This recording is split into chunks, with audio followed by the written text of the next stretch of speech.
रीट परीक्षा की पहली पारी जिस तरह से संपन्न हो चुकी है और हर एक परीक्षा के बाद में अभ्यर्थी ये जानना चाहता है कि उसकी परीक्षा कैसी रही है, उसके जो इम्तिहान में पूछे गए सवाल थे क्या वो मिलान हो पाएगा उसका, कहीं अगर आंसर की मिलती है तो। यही तमाम सवालों के जो जवाब है न्यूज़ 18 राजस्थान रीट परीक्षार्थियों को लेकर के आया है। तमाम वो परीक्षार्थी जो इस समय अभी परीक्षा देकर के लौटे हैं वो अपने आंसर की अगर चाहते हैं तो वो न्यूज़ 18 राजस्थान पर आपको तैयार मिलने वाली है, क्योंकि हमारे साथ में अब रीट एग्जामिनेशन हॉल में अब अभ्यर्थी नहीं एक्सपर्ट मौजूद हैं। एक्सपर्ट जो बताएंगे कि किस तरह से ये इम्तिहान यहाँ पर रहा है और इस इम्तिहान में किस तरह का आपका जो पेपर था वो यहाँ पर रहा है। सबसे पहले उनसे ये भी बात करेंगे और साथ में ये भी जानेंगे कि जो परीक्षा का पैटर्न जो रहा है वो पहले की सालों की तुलना में किस तरह का पैटर्न रहा है और जो तमाम सवाल पूछे गए हैं वो किस तरह के रहे हैं। तो सबसे पहले मैं इंट्रोडक्शन करा देना चाहूँगा। हमारे साथ में जाने माने नाम है राघव प्रकाश, जो हिंदी के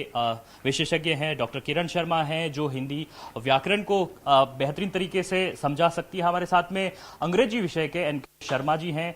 संतोष पारिक जी हमें संस्कृत विषय के संबंध में पूरी जानकारी देंगे और पूरी आंसर की जो है तमाम जो अभ्यर्थी इस समय देख रहे हैं टीवी पे उनको यहाँ पर समझाने की कोशिश करेंगे। डॉक्टर गोविंद शर्मा विज्ञान विषय के एक्सपर्ट हैं, उनके साथ में डॉक्टर मोहित दीक्षित यहाँ पर जो मनोविज्ञान के एक्सपर्ट हैं वो मौजूद हैं और दयाशंकर पांडे राजनीति विज्ञान के एक्सपर्ट हैं। विजय भारद्वाज हमारे साथ में इतिहास के एक्सपर्ट हैं। मनोज सांगई जो है वो भूगोल विषय के एक्सपर्ट यहाँ पर हमारे साथ में मौजूद हैं। तो तमाम जो एक्सपर्ट पैनल है वो आप यहाँ पर देख रहे हैं। रीट परीक्षा का पहला पेपर यहाँ पर हो चुका है और अब अभ्यर्थी यही जानना चाहता है कि उसकी परीक्षा आखिर रही कैसी है। तो आइए बातचीत को आगे बढ़ाते हैं और जान लेते हैं कि 150 सवाल जो अभ्यर्थी ने किए हैं उनमें से कितने सही हुए हैं और कितने गलत हुए हैं। हिंदी से शुरुआत करेंगे। राघव साहब माफ कीजिएगा, जिस तरह राघव प्रकाश साहब हमारे साथ में यहाँ पर मौजूद हैं। सर आपने तो पूरा पेपर हल कर लिया है, मुझे आप ये बता सकेंगे कि किस तरह का इस बार का पेपर पैटर्न है और ये पेपर जो है आप किस तरह से हल करेंगे? पेपर बहुत मध्यम स्तर का है, इसलिए विद्यार्थियों ने मुझे लगता है कि बहुत अच्छी तरह से इसको कर लिया होगा और मैं सबको बधाई देना चाहता हूं। अच्छे अंक के लिए अच्छे अंक आपके आने हैं और ये अच्छे अंक आना भी आपके लिए जरूरी है। हिंदी में हिंदी व्याकरण में खोदा पहाड़ और निकली चोइया, और उसमें एक चुईया में भी एक तो खोदने तो हमको निकलना तो चुईया थी और निकल गई छिपकली। एक प्रश्न इसमें गलत भी हो गया, वो मैं बताऊंगा। एक यस रॉन्ग आंसर आ गया है और वो इसको बोनस मार्क्स के रूप में देना बोनस तो देना ही पड़ेगा, मतलब देना पड़ेगा। तो मैं साहब ने कह दिया तो मान के चलिए कि ऐसा होगा। तो मित्रों मैं शुरुआत करता हूं। इस बार पेपर सेटर ने पिछली बार 15 की बजाय 20 पेपर हिंदी व्याकरण के दिए हैं और 10 पेपर हिंदी शिक्षण विधियों के दिए हैं। तो हिंदी व्याकरण के लिए जो कुछ हमने तैयारी की उस तैयारी का पूरा फायदा आपको अच्छी तरह से हो ही गया होगा। अवतरण के लेकर के जो प्रश्न आए हैं मैं इसमें शुरुआत करता हूं। देखिए ये एक में 46 का नंबर है और मैं प्रश्न को पढ़ देता हूं। प्रश्न है निम्नलिखित में से स्त्री शब्द का पर्यायवाची है। तो बिल्कुल इसमें अबला दे रखा है और अवतरण में भी अबला दे रखा है, इसलिए इसका डी जो अबला जो आंसर है स्त्री का पर्यायवाची अबला बहुत सरल है। तो आप सोचिए स्त्री का इससे ज्यादा और सरल पर्यायवाची और क्या हो सकता था। फिर 47 में अगला प्रश्न लेते अत्याचार। अत्याचार में से कौन सा उपसर्ग है और कौन सा उपसर्ग है, और इसमें अति दे रखा है। ये संधि में भी हमने पढ़ाया है और उपसर्ग में पढ़ाया है। अति में तय के छोटी की मात्रा आनी चाहिए, इसमें एक बड़ी ई की वाला दे दिया है। तो हमने पढ़ा है कि उपसर्गों में हमेशा छोटी मात्रा होती, बड़ी होती नहीं। और इसमें बी आंसर अति वाला जो है तय के छोटी वाला वो इसका आंसर सही है। इसके बाद में अगला जो क्वेश्चन 48 का निम्नलिखित में से भाववाचक संज्ञा है। बस यहीं पर एग्जामिनर गच्चा खा गए हैं और भाववाचक संज्ञा में उन्होंने 4 विकल्प दिए, अपनी, अवसर, दया और ये। इसमें दया तो भाववाचक संज्ञा है ही और मैं सोचता हूं कि ज्यादातर जो हमारे दया को टिक किया होगा, लेकिन अवसर भी भाववाचक संज्ञा है और इसलिए जब 2 विकल्प इसमें आ गए दया और अवसर, तो फिर इस प्रश्न को तो रद्द करना ही पड़ेगा और इसलिए इसमें बोनस मार्क्स देने पड़ेंगे क्योंकि कोई कैंडिडेट अवसर को भी चुन सकता है। इसमें अगला जो क्वेश्चन है निम्नलिखित में से किस शब्द में प्रत्यय लगा हुआ है। बहुत सरल क्वेश्चन है, इतना प्रत्यय पे काम करवाया है। उसमें वेग, फुर्तीला, अनाथ और उमट ये है और इसमें बिल्कुल फुर्तीला बी इसका जो विकल्प है फुर्तीला, ई जो है फुर्ती है और उसके बाद में ईला प्रत्यय है और इसलिए ये प्रश्न प्रत्यय का बिल्कुल सरल है। और अगला क्वेश्चन है 50 का मनोविकार। शब्द का समास विग्रह क्या है? यस, देखो इसमें दो चीजों डालने की कोशिश की है। एक तो संधि, पहले संधि विच्छेद कीजिए और उसके बाद उसका विग्रह कीजिए। लेकिन इसमें मन का विकार, मन में होने वाला परिवर्तन, मनोविकार, ये है शुक्ल जी के अवतरण में से दिया है इन्होंने। तो मन का विकार, इसमें यही विकल्प सी नंबर का विकल्प होगा। हम आगे चलते हैं। दूसरा जो अवतरण है, हमें स्वराज्य मिल गया, ये वाला एक बहुत प्यारा अच्छा अवतरण लिया है एग्जामिनर ने। और हमें स्वराज्य मिल गया वाक्य में कौन सा काल है? इतना सरल क्वेश्चन दे दिया। ये सामान्य भूतकाल है, संभाव्य भविष्य का कोई मतलब ही नहीं है, तो मिल गया है। और संभाव्य भूतकाल कोई होता ही नहीं है। और आज्ञार्थ वर्तमान, ये बिल्कुल कोई वर्तमान काल का नहीं है, इसलिए इसमें सामान्य भूतकाल यही इसका आंसर होगा। अगला जो प्रश्न है इसमें से कि निम्न में से कौन सा शब्द पुल्लिंग है? तो पुल्लिंग में देखो मनोवृत्ति, बिल्कुल मनोवृत्ति, इसकी मनोवृत्ति अच्छी नहीं है तो स्त्रीलिंग है। जीविका चल रही है, स्त्रीलिंग है। और बैठी है तो ये तो वैसे स्त्रीलिंग है ही। और स्वप्न, स्वप्न अच्छा है, तो यहां पर स्वप्न पुल्लिंग होगा, यही इसका आंसर होगा डी। फिर गद्यांश के अनुसार परिणत शब्द का अर्थ क्या है? परिणत का अर्थ रूपांतरित है, और ये बिल्कुल इसमें दे रखा है, क्योंकि हमको हमारी वर्तमान स्थितियों में देश में हमको अगर परिणत करना तो रूपांतरित का अर्थ में ये इसका आंसर होगा सी। इसके बाद में अगला प्रश्न है 54 नंबर का, मनोवृत्ति शब्द का बहुवचन क्या है? तो ये वचन का प्रश्न है, और मनोवृत्तियां, ये बी इसका आंसर बिल्कुल सही है। ये भी बिल्कुल हलवे की तरह का क्वेश्चन है, बहुत सरल सा क्वेश्चन है इसमें। अगला क्वेश्चन, दूषित शब्द का अर्थ क्या है? तो दूषित में दोष रहित और दोष से विरक्त का कोई मतलब ही नहीं है, दोष मुक्त भी नहीं है, और बिल्कुल सरल सा क्वेश्चन दिया। दूषित का अर्थ है दोष युक्त है, इसलिए बहुत सरल प्रश्न है ये भी। वाक्य के मुख्यतः कितने अंग होते हैं? और वाक्य के अंग बिल्कुल दो अंग है, एक उद्देश्य और एक विधेय है। और ऐसा ही आगे चल करके एक और प्रश्न में यही इसका आंसर मिलने वाला है, इसलिए ये भी बहुत सरल है। वस्तु की पूर्ति की तुलना में मांग अगर अधिक हो तो इसकी लोकोक्ति कौन सी बनती भाई? तो एक अनार और 100 बीमार है। तो एक अनार और 100 बीमार, यही है। मांग तो कम है। अभी बसों की स्थितियां देखी होगी आपने, बसें कम थी, आप लोग ज्यादा थे। घास काटना मुहावरे का सही अर्थ क्या है? बिल्कुल इसमें दे रखा है कि गुणवत्ता का ध्यान रखे बिना, बिना क्वालिटी का ध्यान रखे हुए जैसे तैसे काम निपटाना, उसको कहते हैं घास काटना। अगला हमारा प्रश्न है कि वे मेरे घर आएंगे क्योंकि उन्हें अजमेर शहर घूमना है। तो रचना की दृष्टि से वाक्य किस प्रकार? ये बिल्कुल ये हमारा मिश्रित वाक्य है, क्योंकि आया हुआ है। क्योंकि जहां आता है वहां मिश्रित वाक्य होता है, तो ये मिश्रित वाक्य हमारा आंसर इसका सही होगा। इसके आगे है शगुन मेरी सहेली है, अर्थ के आधार पर इस वाक्य का प्रकार है। देखो ये संभावनार्थक नहीं, इच्छार्थक नहीं, बिल्कुल विधानार्थक में। ये जरूर विचार करना पड़ेगा जिन्होंने वाक्य के प्रकार अच्छी तरह से समझे। या इसका आंसर होगा विधानात्मक, विधानवाचक वाक्य, बी इसका आंसर होगा।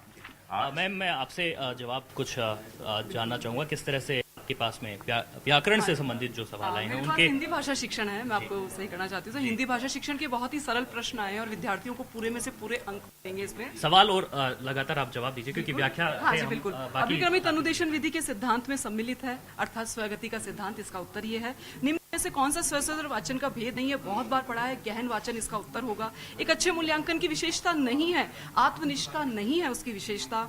लिखित में से कौन सा शिक्षा शास्त्री पढ़ाने से पहले लिखना सिखाने पर पक्ष में है? मारिया मॉन्टेंसरी जो थी वो लिखना सिखाने के पक्ष में है।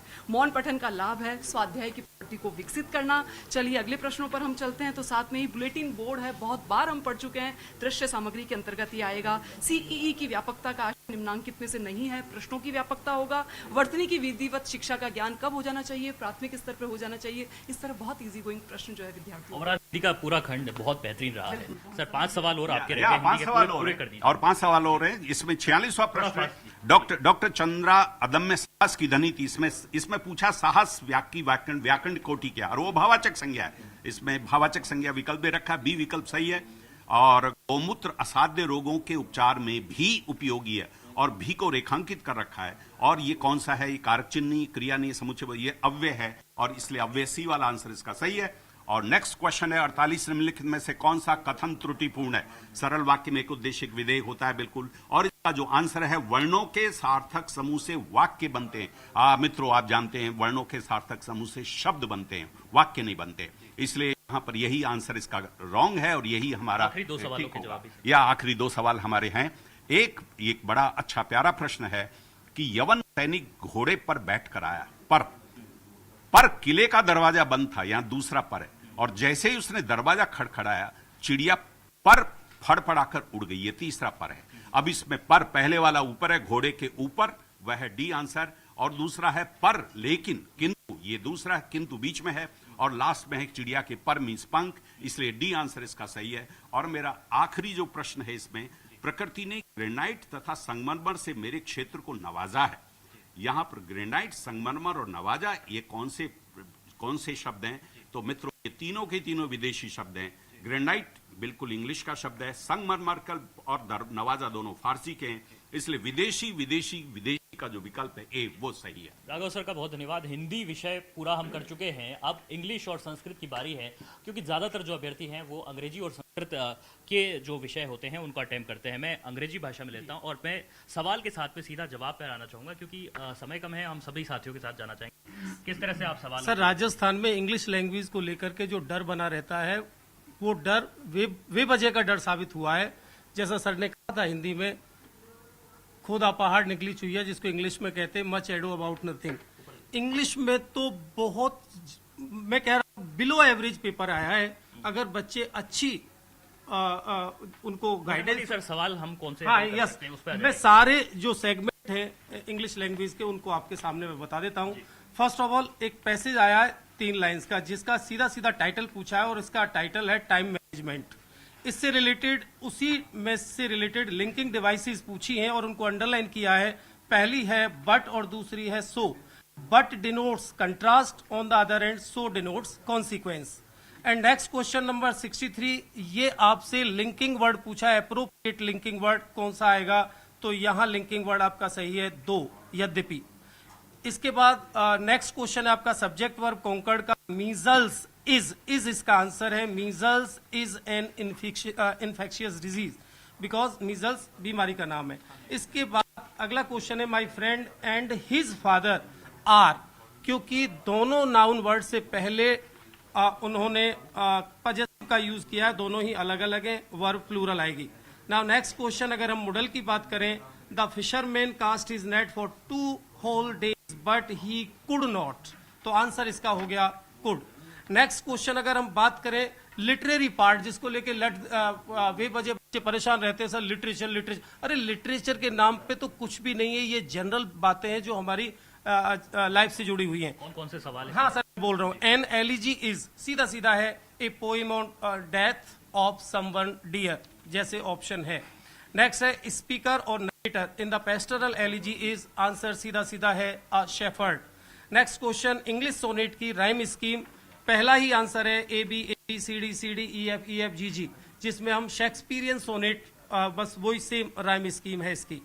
नेक्स्ट क्वेश्चन बी, हाँ, इस बार फनेटिक, जो जिसने पेपर ये सेट किया है और उन्होंने फोनेटिक पर खासा ध्यान दिया। हाँ, यस, फोनेटिक्स की जितनी वेटेज है उससे कहीं नंबर ऑफ क्वेश्चंस ज्यादा आए हैं। अच्छा, फिर भी क्वेश्चंस इजी हैं, सवाल और कुछ जवाब, हाँ, ताकि ज्यादा से ज्यादा रिलेटेड। तो इसमें BERI इसका करेक्ट ट्रांसक्रिप्शन है, आंसर है आपका, ये जो ट्रांसक्रिप्शन करके दिया है ये है सर आंसर C, BURY का ये करेक्ट ट्रांसक्रिप्शन है। नेक्स्ट पूछा है EXIST, एग्जिस्ट, इसको बोलते हैं इगजिस्ट। आपको पता है पिछले एग्जाम में भी आया था एग्जाम्पल, तो एग्जाम्पल वो सेम उससे थीम से आया, आंसर इसका है D for dog. Next question है करेक्ट ट्रांसक्रिप्शन ऑफ वर्ड दिया है VIRTUE, तो आंसर है इसका बी फॉर बॉल, वचू। अगला नेक्स्ट है ADJUST का ट्रांसक्रिप्शन आपसे पूछा है, इसका आंसर है अजस्ट। एडजस्ट नहीं बोलते, क्योंकि जिनके बीच में DG या DJ आता है डी साइलेंट रहता है, तो आंसर है A फॉर एप्पल। नेक्स्ट है 78, फोनेटिक्स में से थ्योरी पे बेस्ड क्वेश्चन है, velar is the sound form by, answer है C। नेक्स्ट क्वेश्चन है 79, यस 79 में स्टूडेंट को बोनस मिल सकता है, क्योंकि इसका आंसर है फ्रिकेटिव्स, और दरअसल बोनस इसलिए मिल सकता है कि जो इन्होंने सिंबल्स बनाए हैं वो सिंबल्स इनसे सही नहीं बने हैं, दो के अलावा। देखिए, एक्सपर्ट का कहना है कि हिंदी विषय में भी एक सवाल पर बोनस अंक की मांग की जा सकती है अभ्यर्थियों द्वारा, और अंग्रेजी में भी कुछ इसी तरह की जो गलती है वो सामने आ रही है, उस पर भी एक बोनस अंक जो अभ्यर्थियों को है वो मिल सकता है। यस, क्योंकि इन्होंने जो सिंबल बनाए हैं वो थे का सिंबल इनसे सही नहीं बना है, और ना ही सिंबल्स को उन्होंने स्लांट लाइंस में डाला है जिसको मॉड्यूल कहते हैं, तो बच्चे ले सकते हैं इसका फायदा। अच्छा, अब आ जाते हैं अपन next teaching method. Teaching method के बहुत ही इजी क्वेश्चंस हैं, बिल्कुल सतह से उठा के दे दिए हैं। यस, क्वेश्चन है आपका, which of the following plays the basic role in learning a mother tongue, तो चारों में से आंसर है naturalness. Now next one is one of the chief characteristics of communicative approach, जो ऑप्शन है उनमें से आंसर है A for apple, examples are given to make the things clear. Next, linguistic variability और मल्टीलिंगुअलिज्म। मल्टीलिंगुअलिज्म यहां जो option है उसके अकॉर्डिंग है टूल यानी साधन। नेक्स्ट है द बेसिक रेमेडियल इंग्लिश में अकर, आंसर है सी। वोकेबलरी भी इसमें होता है और रीडिंग कॉम्प्रिहेंशन भी होता है, इसलिए आंसर बहुत ए एंड बी। तो पूरी इंग्लिश यहाँ पर हो चुकी है, केवल चंद सवाल रहे हैं, 4 सवाल। सर मैं अभी खींच दूं। Yes, now next question, remedial classes play in the important role for, answer हो गया डिसेबल्ड वंस। नाउ नेक्स्ट है an important feature of an adequate evaluation is, answer है आपका C for cat, it enhances learning.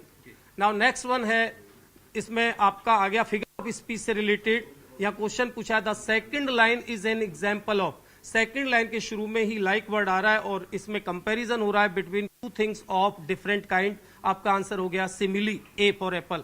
Now next metaphor, सीधा सीधा question आया है, metaphor जिसको कहते हैं इम्प्लाइड सिमिली, तो आंसर है इसका B for ball. Now next question है is an example of personification in the above lines, तो देखिए फर्स्ट लाइन में जो है पर्सोनिफिकेशन हो रहा है और जो वर्ड है यहां पर्सोनिफाई हुआ है जिसको ह्यूमन क्वालिटी दी है वो है विंड, हवा, ए फॉर एप्पल।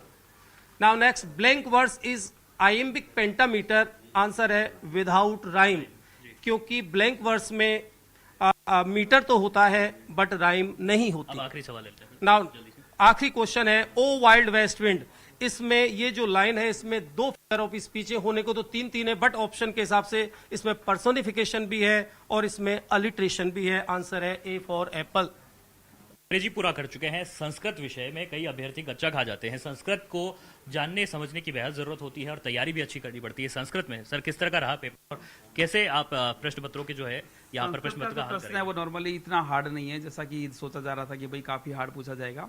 स्टैंडर्ड के जो एग्जाम्पल्स है, जैसे व्यंजन संधि के एग्जाम्पल्स यहाँ पर नहीं आए, विसर्ग संधि के एग्जाम्पल्स है वो नहीं आए, व्यंजन संधि के सूत्रों में से कोई सूत्र यहाँ पर नहीं पूछा गया, विसर्ग संधि के सूत्रों में से नॉर्मली यहाँ पर सूत्र पूछा गया, तो यहाँ जो भी नॉर्मली प्रश्न दिए हैं बहुत इजी वे प्रश्न दिए।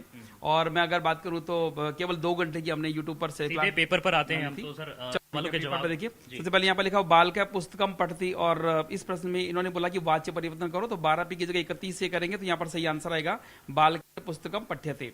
इसके बाद ये इन्होंने सज्जन आसने अधितिष्ठति, तो इस वाक्य के अंदर नॉर्मली पूछा कि सही आंसर कौन सा है, तो एक सूत्र आता है अधि सिंह स्थासाम कर्म, इसमें कर्म हो जाता है बीच वाले में, तो हो जाएगा आपका सज्जन आसन अधितिष्ठति, तो ए ऑप्शन इसका बिल्कुल सही है। इसके बाद आता है दंडीना पदलालित्यम मागे संति और रिक्त स्थान था, तो एक श्लोक आता है उपमा कालिदास से भारवीर अर्थ गौरवम दंडीना पदलालित्यम मागे संति त्रयो गुणा, तो यहाँ पर त्रय जो बी ऑप्शन है वो बिल्कुल सही है। इसके बाद इन्होंने पूछा रे कार से उच्चारण स्थानम किम, तो जो 3 तालिकाएं हैं अभ्यंतर बाह्य की और उच्चारण स्थान की, उन्होंने बाह्य पूछा, उन्होंने अभ्यंतर पूछा क्योंकि पिछली बार रीट में पूछा गया था। अब के बाद इन्होंने सीधा पूछ लिया कि रे का उच्चारण स्थान क्या है, और रे का उच्चारण स्थान यहाँ पर मूर्ध है। इसके बाद पूछा इन्होंने जो आपका समय है समय ज्ञान, उसमें उन्होंने पूछा अंका नाम स्थाने संस्कृत पदे ने संयम लिखता, तो 4:15 बजे को क्या कहते हैं, तो यहाँ पर आ जाएगा आपका सपाद चतुर्वाद ने, सी ऑप्शन बिल्कुल सही हो जाएगा। इसके बाद एक प्रश्न दिया अत्युत्तमा इतत्र का संधि, अत्युत्तमा में संधि कौन सी है, अति प्लस उत्तमा, यहाँ पर आपकी यण संधि हो जाएगी। एक उन्होंने प्रश्न दिया कि एक प्रश्न से पदे नहीं के वर्णे नहीं के वह समाधानम प्रदेय भवती चेत सा का परीक्षा भवेत, तो यहाँ पर वस्तुनिष्ठ परीक्षा इस तरह से आएगा। इसके बाद ध्वनि न सम्यक श्रुत्वा पुनः स्पष्टम वक्तव्यम इति कस्य कौशलस्य उपाय, तो पठन कौशलस्य होगा। इसके बाद उन्होंने कहा दूरदर्शन कार्यक्रमेषु संस्कृते अक्षरा नामक कार्यक्रम कस्मात् स्थानात् प्रसार्यते, तो नॉर्मली इसमें दिल्ली आना चाहिए, कर्ण जी का प्रश्न है। और एक उन्होंने बोला शिक्षण सूत्रेषु छात्राणाम समक्षम उदाहरणानि प्रस्तुय नियमम प्रतिगमनम इति कस्य शिक्षण सूत्रम विशेषता, तो आगमन से निगमन की ओर आएगा। एक उन्होंने बोला कि श्रवण भाषण पठन कौशलाना मूल्यांकन कया परीक्षा कर तुम सकते थे, तो लिखित परीक्षा आ जाएगा। एक उन्होंने बोला कि एक श्लोक दिया और श्लोक देने के बाद उसमें कुछ प्रश्न पूछे। एक था इसमें दनिया इतर क्या प्रत्यय, तो प्रत्यय के 2094 उदाहरण जो बच्चों ने याद किया बिल्कुल सिंपल सा पूछा है इन्होंने। एनियर प्रत्यय आएगा इसमें, ये सेकंड वाला ऑप्शन है। श्लोक इसमें छंद से नाम, इसे छंद का जरूर पूछा है इन्होंने। और छंद इसमें 14 वर्ण आ रहे हैं और शुरू के अंदर तैगन आ रहा है, तो इसमें हो जाएगा आपका वसंत तिल का छंद। और मुझे याद है 2010 में जो पूछा गया था टेट में, पहली बार जब टेट लगा था तो वसंत तिल का ही उदाहरण दिया था। इसके बाद विहार वन्नम इत्यत्र समास विग्रह वर्धते, तो विहाराय वन्नम नॉर्मली ये आंसर होगा। और माहेश्वरी सूत्रेषु शैल वर्णानाम क्रम वर्धते, तो पाणिनि ने बोला है शैल उष्माण है, तो शैल के अंदर वर्ड आते हैं शय शय से है और लय। पिछली बार भी रीट में यही पूछा गया था कि उसमें का सही क्रम क्या है, तो यही हो जाएगा। इसके बाद गद्यांश में देखिए मातृ शक्ति इत्यत्र का विभक्ति, तो माता की शक्ति, तो यहाँ पर तत्पुरुष समास और षष्ठी विभक्ति हो जाएगी। प्रभवती इसके अंदर आपका आ जाएगा प्राभवत। और तदेव इत्यस्मिन् पदे का संधि, तदेव के अंदर 2 मात्रा ऊपर दे रखी तो वृद्धि संधि हो जाएगी, तदा प्लस एव इसका संधि विच्छेद होगा। इसके बाद उन्होंने बोला कि निर्मातुम इत्यस्य पदे प्रत्यय अस्ति, तो निर्मातुम में तुमुन प्रत्यय नॉर्मली आएगा। गृह लक्ष्मी इत्यस्य समास वर्तते, तो यहाँ पर तत्पुरुष समास पूछा जाएगा। समाद्रो में सम प्लस आदर हो जाएगा। आपका पूछा चतुर्दश माहेश्वरी सूत्रेषु स्वर वर्णानाम संख्या वर्तते, तो स्वरों की संख्या कितनी है, तो माहेश्वरी सूत्रों में केवल 9 है, ए ई उ रील री ए और आई औ, इस तरह से। तो नॉर्मली केवल कुछ प्रश्नों को छोड़ें तो बाकी सारे बहुत इजी प्रश्न है, केवल 3-4 प्रश्न मुश्किल से ऐसे हैं जो बच्चों को हार्ड लग सकते हैं, बाकी सारी शानदार है। मैं समझता हूँ स्कोर आपका 28 से ऊपर रहना चाहिए बच्चों का। तो रीट परीक्षा का हल कर रहे हैं हमारे एक्सपर्ट्स यहाँ पर, और अभी ब्रेक का वक्त है और ब्रेक के लिए हम रुकेंगे और जल्द लौटेंगे वापस से।